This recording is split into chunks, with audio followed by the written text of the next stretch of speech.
welcome. Make yourself comfortable. Don't look at how long the video is. I originally wanted to make some episode reactions as the anime was airing, but yada yada, here we are a year later with the full picture, I guess. Today I'm going to share some thoughts on the Sakamoto Days anime adaptation, maybe some theories for the manga since it's ending soon, and then we're going to open like a couple figures in the background as well. Spoiler warning up front, this is going to have spoilers for the entire series, anime and manga. If you haven't read the manga and like battle shonen, I'd highly recommend checking it out first. It's a good time. And the TLDR of the entire video is the anime's okay and worth a watch, but the manga's better. What we have in the background are some figures which came in last year around Christmas. The first one's Furyu's Papa Sakamoto Noodlestopper figure. This is one of those prize figures advertised to be able to hold down the lid of your ramen while it's cooking, hence Noodlestopper, which is perfect for Sakamoto since he loves ramen. This is actually a dream figure for me. Before it was even announced, I thought if I could manifest into existence one Sakamoto figure, it would be a Noodlestopper, and bada bing, bada boom, here we are a year later. These are prize figures, so they're not going to be as high quality as scales, but from my experience, the quality is acceptable, especially for the price. I have one other Noodlestopper of Cal from Arknights, and the face is really the only place it's a little bit off, but Sakamoto wears glasses, so his face should be easier to get right. And indeed, I am really satisfied with how this figure turned out. Well, there are a couple slight imperfections, one on the glasses and a little paint chip on the noodles. The sculpt is perfect. I love how big and chunky Sakamoto is here. He's got that mass to him, and they even sculpted muscles on his forearms in a subtle but really attractive way. His fingers and the noodle tin look good, and he's even got the Papa slides. It's perfect. This doesn't sit super far back, so I would make sure to set it on a stable and small ledge so it doesn't tip forward and fall. But other than that, this one met all of my expectations. I'm really glad that they made chunky Sakamoto and not slim Sakamoto for this figure. Slim Sakamoto is like inferior in every way, especially in attractiveness, and I'm tired of pretending he's not. Fat Sakamoto is what peak male performance looks like. Look at him, absolute unit. Meat and potatoes time. The anime is by TMS, the studio which makes Case Closed. When the studio was leaked, immediately everyone was either one, bracing for the worst, or two, coping. And there was a lot of coping. It was honestly kind of like, guys, sometimes you just gotta face reality. This is because it took a long time for Sakamoto to be picked up for an anime adaptation, so we were hoping the wait meant we'd get a really good studio. TMS is alright. The Kona movies look fine, but a series which would require so much Sakuga. Immediately, my hopes that this adaptation would rival JJK by MAPPA were flushing down the drain. The first trailer dropped and it did not look that good. Don't get me wrong, we're not talking One Punch Man Season 3, Blue Lock Season 2 levels of bad, but when the manga has top of the industry battle action art, you want better animation for it than just mid. I swear, there are isekai harem series animated better than Sakamoto Days. Where's my Papa Sakamoto chin jiggle physics? And the opening was released, another trailer, some character intros featuring voice clips, and they didn't really improve public perception. In fact, a lot of the fan base started getting vocal about the VA casting choices. We'll talk about those later, but flash forward to January 11th, 2025. The first episode of the Sakamoto Days anime drops, and Netflix fumbles the release schedule, airing episodes in Japan a full week before releasing them globally. That's crazy. Generational L. Because that meant every single week you'd log into Twitter and see spoilers everywhere. Screenshots, GIFs, fan art, you name it. A full 7 days before you could watch the episode through official streaming services. I'd resub to Netflix solely to support the Sakamoto Days anime release, and yes, I did go back and rewatch the episodes on Netflix to watch the dubs, but getting spoiled weekly on each episode, like at that point, why even pay for a subpar service? Also, Netflix is so expensive these days. I don't know if anyone else has noticed, but they just keep raising the subscription prices, and really low quality too. It's blurry if you don't pay a quarter hundo a month for the highest sub tier. It's genuinely not worth it. The second figure is the Nagumo G.E.M figure by Mega House. This is a prize figure as well, I believe, but a higher end prize figure. I paid about $50 for this one, and honestly, I'm pretty impressed. Even the box is satisfying to look at and compact in size. Nagumo does have one scale and a couple other prize figures so far, but honestly, I think this one captures him the best of like all his figures. The face was the only part I was a little worried about because, you know, with figures, it's always the face, but this one came out exactly like the product pictures. The sculpt for this figure is spot on. It's what I'm most impressed about. I like the pose, his coat flowing out behind him, his hands in his lap. The paintwork is really good too. I didn't see any imperfections on mine. There's shading on his pants. They took the time to somehow apply his tattoo decals even on the hand underneath his other hand. And I like the glossy paint that they applied for his shoes.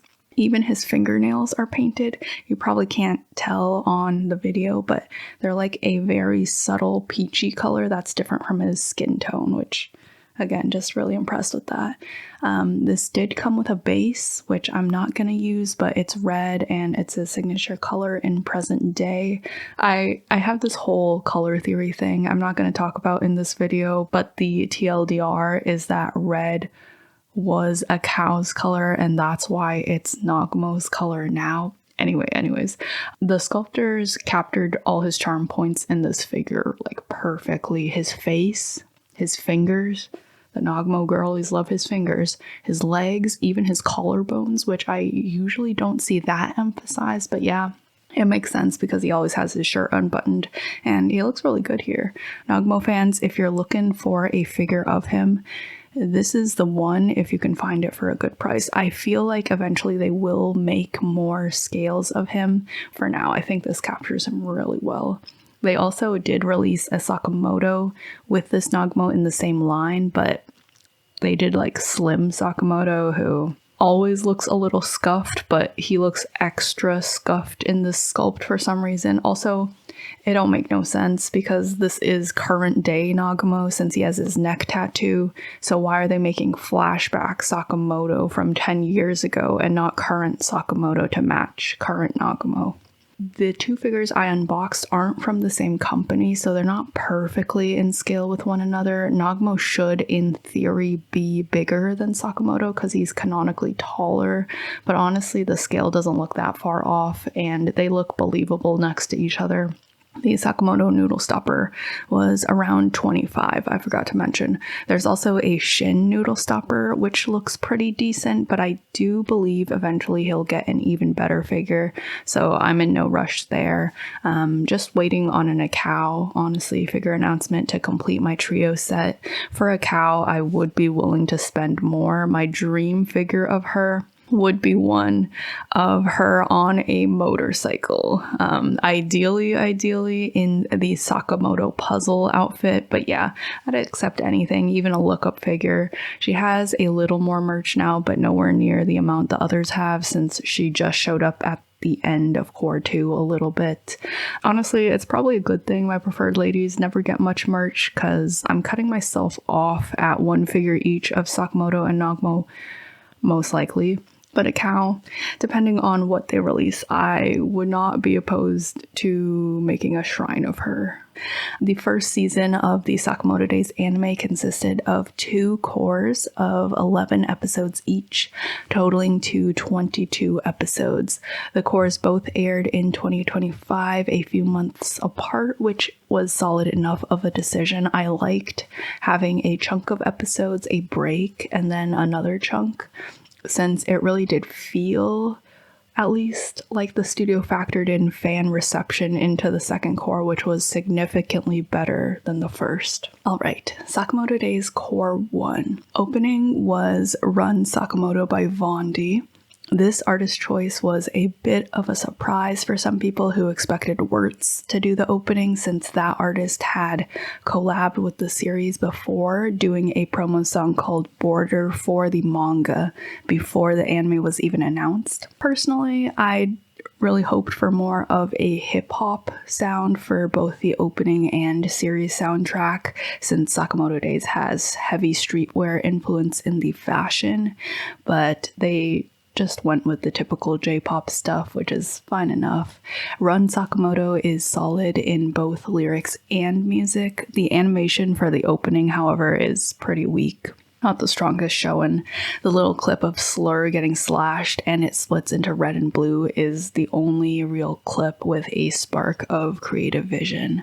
Vondi, the artist himself, as a person, is a really fun choice though. I've talked about it before, but clearly the guy loves the series so much. He dresses like Shin IRL. The physical CD release he put out is the best physical of all the Saka Day opening and ending CDs, with the case having custom art featuring the artist on the back cover working at the store in a green apron and everything. It's a CD, but the case is made to look like a discount bin DVD covered in stickers that you would find at a family-owned combini like the Saka store, and they even made a custom special ending song for one episode of Core 1 called Somebody Help Us, just so he could sing about the order. Did that ending make any sense? Because Core 1 is the lighthearted part of the series? No. But was it a fun little, oh, what's this? Absolutely. And you can tell he was having a blast singing his heart out on it as well. Meanwhile, the main ending of Core 1 was Ordinary by Cont and Candy, which is supposed to be a love song from Aoi to Sakamoto about how even ordinary things are fun when she's with him. While that is a cute message, the baby voice that the singer is putting on for the song is a miss. She doesn't sound like Aoi, she sounds like Hana. Which is just kind of awkward. People weren't too happy about the slideshow images for the ending, which I personally didn't mind that much. Like, it's an ending, I'm not expecting Demon Slayer animation, and the art style was cute enough. The images emphasizing the Sakamoto family, which is the focus for Core 1. The CD case for the single is also really sweet. All right, I'm going to get into cons now. So negatives first, and then we'll swing back into positives when I talk about Core 2. The elephant in the room for Core 1, the animation is lacking. In fact, I'd say the art is actively subpar at times.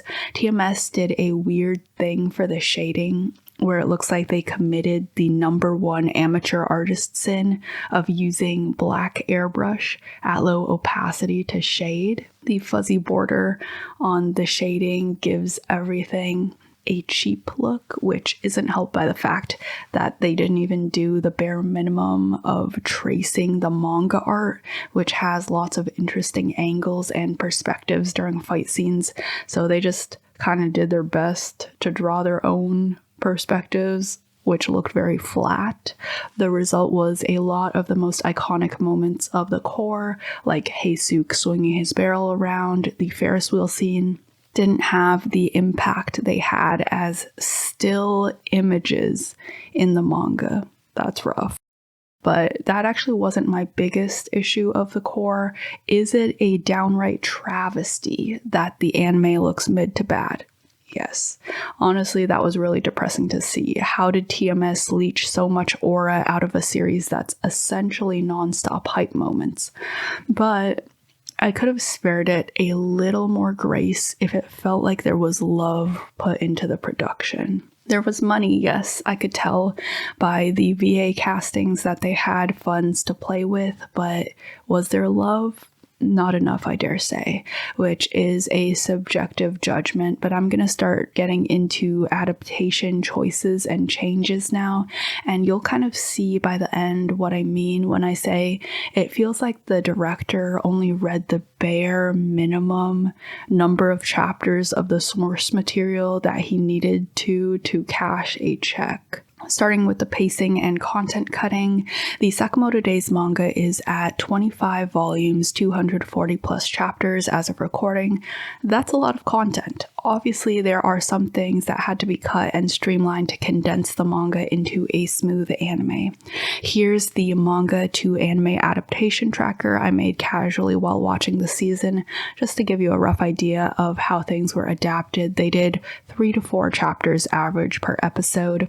And we all knew some level of content cutting / changes would happen in Cour 1, since Sakamoto Days did start as a sort of battle of the week type slice of life series before hitting its stride. There are some characters / plot points that are explored, then dropped and never touched again. There's some stuff that's not completely necessary. It's the what they chose to cut, which is, to me, questionable. Last thing to open, there's an explanation for this. Is it gonna make it any less insane? Probably not, but these are wafer cards from the second Sakamoto Days wafer card set, which are Japanese snacks, which come with 1 wafer and 1 collectible card each. The first set was based off the manga artwork, and only 1 card from that set featured a cow at all. I do own that card because a friend graciously ate wafers for me.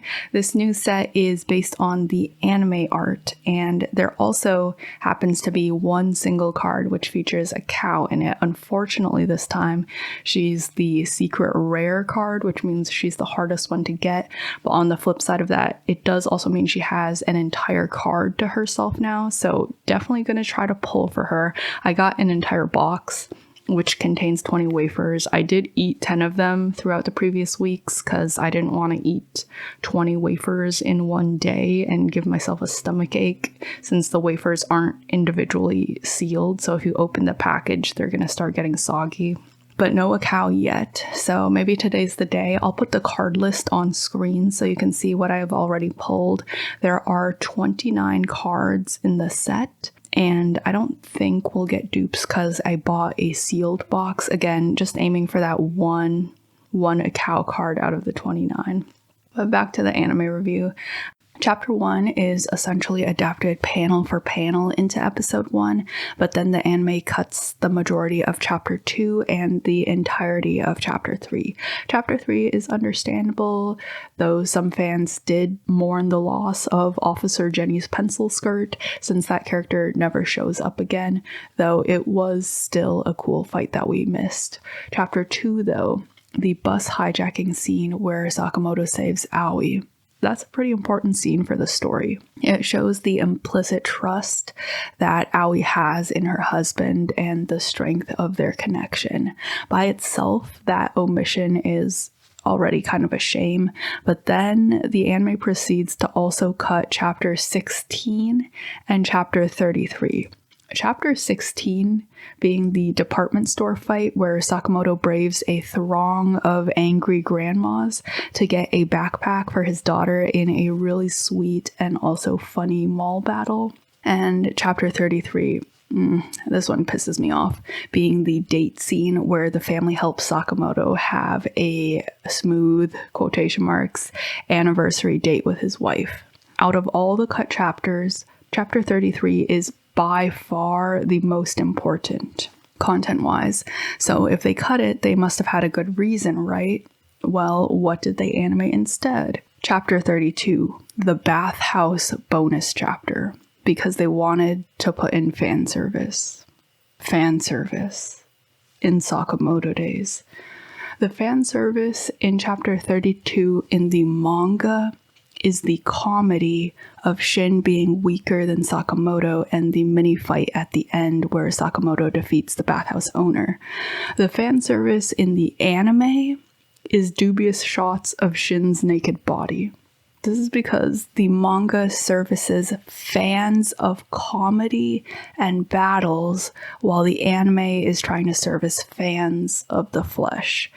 Because the anime doesn't understand the fan base and the heart of the manga, the fact they cut 3 battle scenes, because each of the cut chapters contain a battle, in service of more shots of Shin's abs. Like, bro, get this naked blondie off my screen. I want to see Sakamoto fighting assassins while carrying his hot wife. This is what I mean when I say it doesn't feel like the director of the anime is a fan of Sakamoto Days. He doesn't fundamentally understand the series, or he wouldn't be making these adaptation choices. If you remove the family scenes and the funny moments, what are you even animating anymore? Sakamoto Days is a feel-good battle comedy series. If you cut the feel good and the comedy and inject fan service, it's just what? A battle slop series? Might as well just go watch Record of Ragnarok or Juni Tyson. And on top of that, the anime can't even get the battles right because the animation is so mid, the shading is whack, the compositing is non-existent, and they fumble the aura of all the baddies. Like, why does Uzuki look like that? In his intro scene, that's supposed to be him at max aura. He doesn't really get much scarier than the first scene where he jump scares Shin in the lab, and TMS absolutely chicken-fingered the translation of Suzuki's cool pencil panels that he used to do into the animation. I had to honestly rewatch that scene several times to even understand what was going on. I was in such disbelief. Every choice made in adapting that specific scene was bad to the point of being indescribable. Like, why does the line art look like that? Why does the camera do a slow pan? Why is the lighting like that? Where even are his eyes? Seriously, where is the aura, the hype? Also, Uzuki's VAs, yikes. His Japanese voice actor is the voice actor for Hisoka from Hunter x Hunter, and ironically, that VA had to publicly apologize for having adulterous relations with a minor. Yeah, and then for the English dub, they cast a thirst trap TikToker. Like, I'm never gonna stop talking about this because it's just so funny, but like in a depressing way to me. Why did they cast a TikToker? A TikToker who, if you search them up on Google, comes back with super chopped looking images of him in Uzuki cosplay, and who is now going to be in the next season of Euphoria. A wholly negative aura points. Like, no, his performance was not good. What is with this built-in Uzuki slander? It's almost like the anime production team hates him. Not only Uzuki either, the amusement arc Final Fight with Boiled lacked any hype at all in the final impact panel, even though that fight is meant to be the strongest fight in the early volumes of the series. And Kashima, oh Kashima, what did the character designer do to you, my poor guy? He looks unbelievably chopped. I had to go back and flip through my manga volumes because he is not that ugly. I swear he's not that ugly. Kashima is a wet, pathetic tissue character, but you're not supposed to know that at first. During his first fight in the series, he's supposed to start off pretty menacing. So where was that in the translation? One aspect I was curious about was how the anime would change the first order dinner scene where Shishiba, Osaragi, and Hyo were introduced. Sakamoto Days is not a perfect manga, due largely in part to the way the author writes, which is he doesn't plan ahead, so there are a lot of retcons in the series. One of the more noticeable being Shishiba's personality. In his introduction in the manga, he brutally stabs a civilian chef to death because he finds onions in his risotto and he doesn't like onions. Later in the series, he's a much more down-to-earth fellow, probably one of the sanest members in the order, rendering his first scene pretty out of character. A lot of fans were wondering if they would make some changes to smooth over the retcon. One really easy change I saw proposed was to give the chef a knife and indicate he wasn't a civilian but an assassin trying to kill Shishiba. So what did TMS do? They didn't change almost anything. They had Shishiba stab the civilian viciously still, just in the hand rather than the head, which I guess is something, because you could say it was non-lethal, but honestly, it was likely a censorship change rather than an active one to indicate less brutality, which kind of made me feel like, did they read past the volumes of the manga that they were adapting? Probably not. It's okay to make adaptation changes, just make it better than the original, not worse. Also, Shishiba's English voice actor, why does he sound like James from Team Rocket? Just completely the wrong performance for Shishiba. I'm like trying to visualize his thought process in choosing to go this route. Did the VA just look at his hair and go, I got it, fruit? Something low-key would have suited this character much better. The voice actor for Turbo Granny, bringing that exact performance to Granny Mia in the dub, was also diabolical. I had to do a double take and make sure I wasn't watching Dawn to Dawn again all of a sudden. Like, what? In what world is Turbo Granny the take you'd have from Granny Mia? Hello? I was just utterly baffled. There were a couple other voices in the English dub that were weaker too, like Lou's English voice actor performance was a little amateur. Her voice was good. I did like how it was a little unique, and I could imagine Lou sounding like that. It was just the delivery on the lines. At times it felt like she was just reading off a page, and especially during the more emotional scenes of her backstory, it really needed just like a little extra work. Awie's English voice actor was also not the strongest, which worries me slightly since the next arc is the JCC school arc, where Sakamoto is going to be, I presume, voiced by Aoi for the entire arc. Gaku's English performance was also not what I imagined him sounding like at all. He is a younger character in his early 20s, and there is a case to be made that he is a little stunted in development, but I think a slightly deeper, more mature voice would suit him better. It's also an issue with the delivery. They didn't really nail his nonchalant yet strong attitude. His character design is also a little chopped in the anime, which is an accomplishment in itself, I guess. How do you make a smoke monster like Gaku look chopped? Nagumo's VAs were a big point of contention for the fan base during the broadcast of season 1. Many fans worrying his Japanese and English voice actors weren't best suited to the role. Honestly, I think the drama was a little overblown. It's just because Nagumo's the series is haughty, the fan fave, so people wanted the best for him. He sounds fine to me, both subbed and dubbed. Now, I would like to see a little more range going forward into the more emotional scenes for Nagumo coming up, but that's more on the art rather than the voice acting. Nagumo's another character that got a little butchered by the character design team. His facial proportions and features aren't like 100% right, and they haven't been animating the light going out of his eyes during his more menacing scenes, which is a missed opportunity. Nagumo's a pretty expressive character despite his disguises, trickeries, masking, and it's a little bit of a shame not to see his emotions like in the manga. Also, what was that clip where he doffed his disguise? In what world? Just do the switch off screen if you don't want to animate a transition.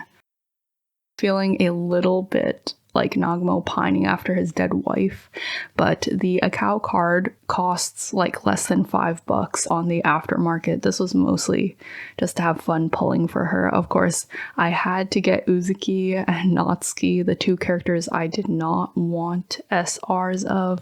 I swear, those two characters were just playing about Natsuki, but Uzuki, man, I gotta talk about him sometime.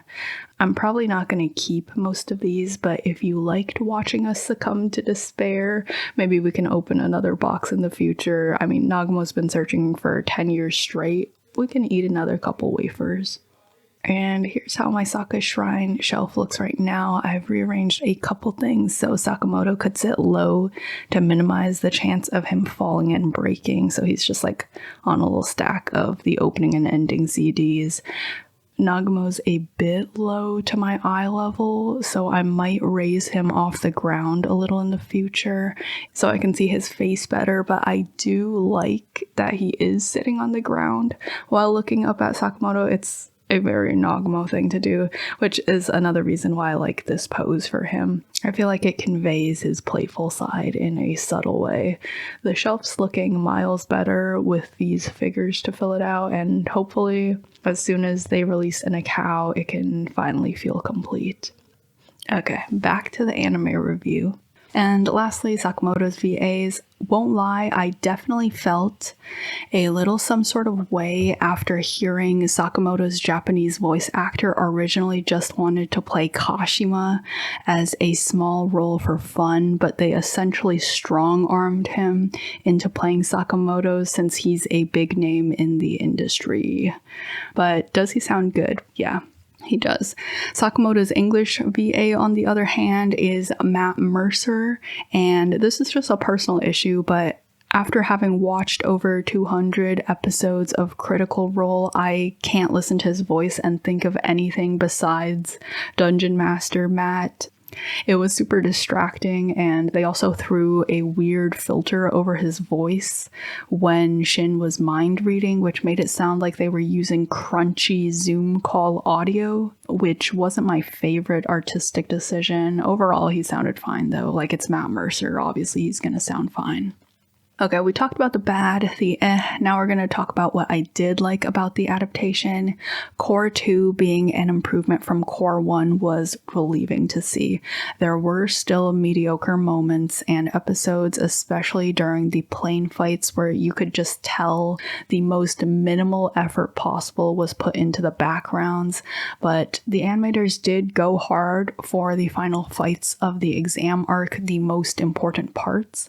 So hopefully that means we're moving in the right direction and things only improve from here, since there are some really incredible fights coming up, including Shishiba versus Yatsumura and the JCC flashback arc, which deserve the best of the best animation. The Cour 2 opening song Method by Croy was pretty good. Song-wise, I'd put it equal to Run Sakamoto, though the animation is notably better, like by several leagues.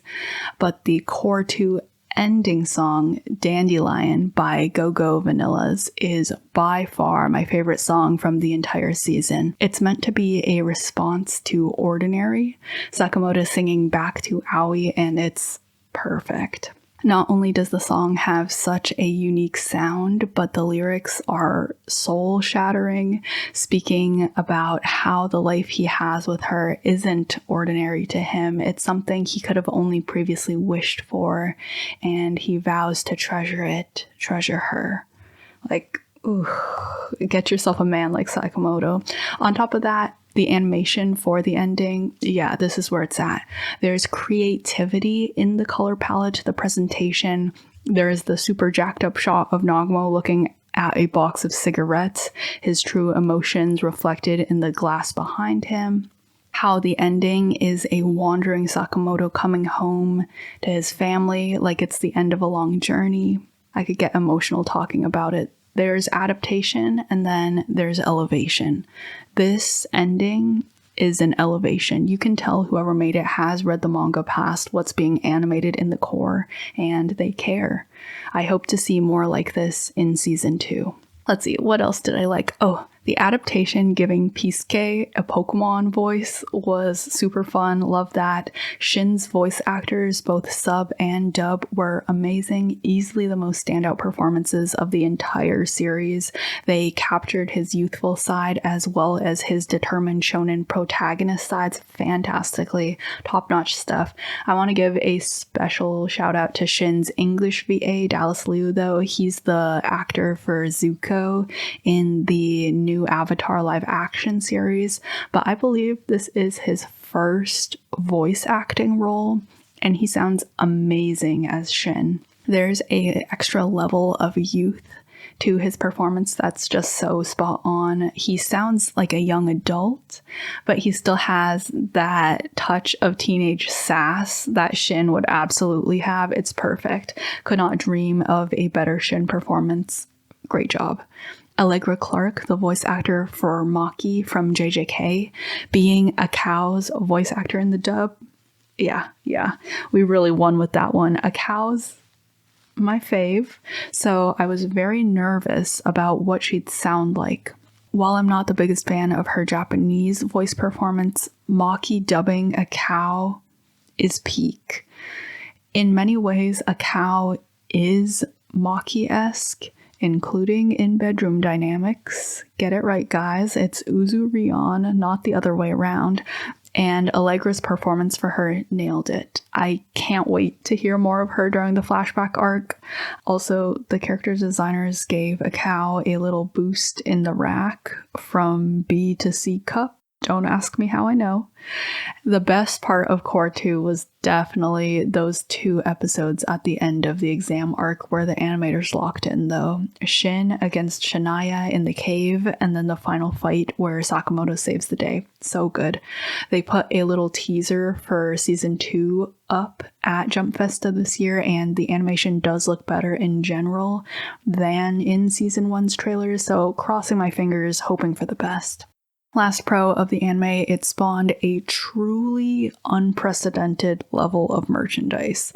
While the anime did boost popularity for Sakamoto Days slightly in the West, and I did notice a little bump in fan activity online while the show was airing, I'm not sure if it boosted it as massively as other animes have. I still have trouble finding fan merch and cosplayers at conventions, though overseas the merchandise business has exploded during the anime's run. Truly, we're talking over 5 different collaboration cafes, new merch sets announced almost every week last year, the launch of the Sakamoto Puzzle mobile gacha game, which gave us these super hot Akao artworks. Merch included 2 Lawson collaborations, tons of button and charm and file folder sets, clothing items, pens, bandanas, shoelaces, plushies, wafer cards, and of course, figures.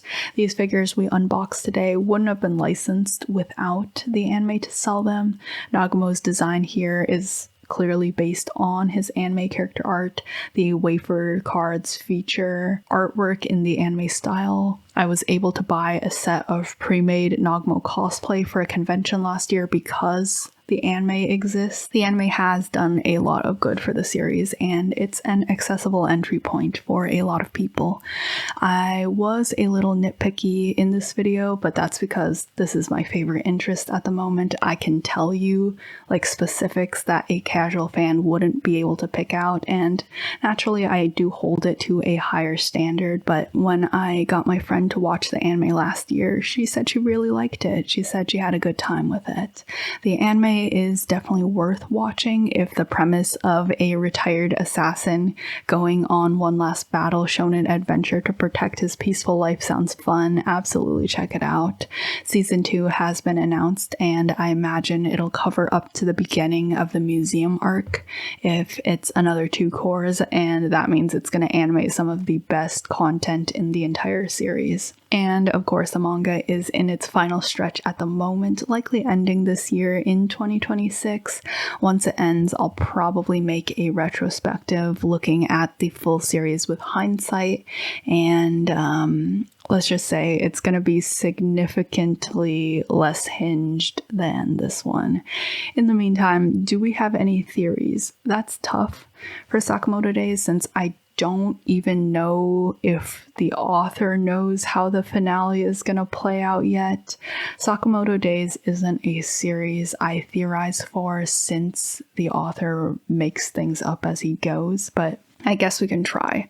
For the Uzuki dilemma, we should probably theorize something because none of the Sakamoto family members can kill him because the no-kill rule. He's not stable enough to even give up anymore, and I don't even know what's going to happen with that. I did have the idea Kashima could maybe sacrifice himself for the greater good since he's reformed a little, but he has done bad things in the past, and he could probably pack a nuke in his body or some sort of bomb since he's a cyborg, some kind of weapon that would actually take Uzuki out. It'd also be a little just desserts, a little moment of irony, since in one of our first meetings with Uzuki, he forced one of his underlings to explode himself to service him. It would be a little bit of a full circle moment, if you would. But if we don't want to lose Kashima, there's only a couple alternatives really that I can think of. One, Uzuki turning his blade on himself. Maybe the Takamura personality deciding that he is the worst thing on the planet and choosing to take himself out, or life in prison maybe. In any other shonen, I'd say he could turn a new leaf and repent through the power of friendship, but I don't know, guys. Uzuki getting off so easily after killing so many civilians, as NPC as they are in the series, it just seems a little unsatisfying. If you have any theories, toss them down below. We're nearly down to the wire now, especially with Uzuki and Pops in the same room again in the most recent chapter. I'm so excited to see where it goes. Hope you've been doing well, making good on your goals for this year, weathering the uncertainty, despite everything, with strength and kindness for your neighbor. Next video is probably going to be a jump update since the axe is swinging. Thanks for watching. Take care of yourself. I'll see you next time.